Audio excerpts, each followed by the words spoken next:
je m'appelle Jeannette. Je suis stanoise depuis presque 40 ans.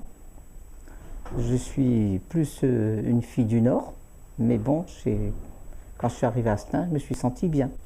Ah ben, j'étais victime et témoin de discrimination depuis de très très nombreuses années, ça c'est sûr, j'ai vu. Voilà, déjà savoir que les enfants de Stein ne pouvaient pas avoir un lycée près de chez eux, c'était déjà une discrimination. Alors dans la ville, ma première action, parce que pour moi l'engagement c'est une action, ça a été de pétitionner pour obtenir le lycée Maurice Trio. Ça, c'était une première discrimination. Après, j'étais victime aussi comme je connaissais déjà pas mal de monde, des personnes qui étaient menacées d'expulsion. Et bien, je me souviens, alors ça, c'est un exemple concret.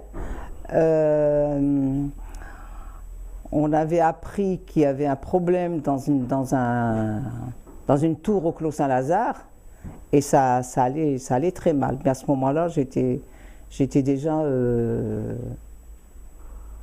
dans l'équipe municipale, si je peux dire. Voilà. Donc, comme j'étais de permanence, je me suis déplacée. Et c'était chaud parce que je me suis interposée pour empêcher qu'on sorte les gens.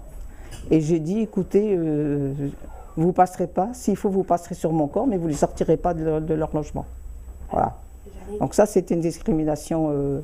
Les gens, ça me donne encore la chair de poule quand je revois la scène. J'ai toujours été engagée depuis l'âge de 16 ans en particulier.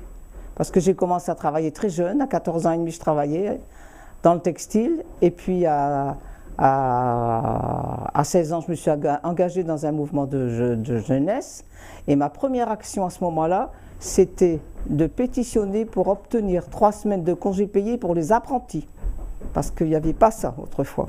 Voilà. Donc 3 semaines de congés payés, ça c'est une évolution positive, puisqu'aujourd'hui on en est à 5-6 semaines pour certains.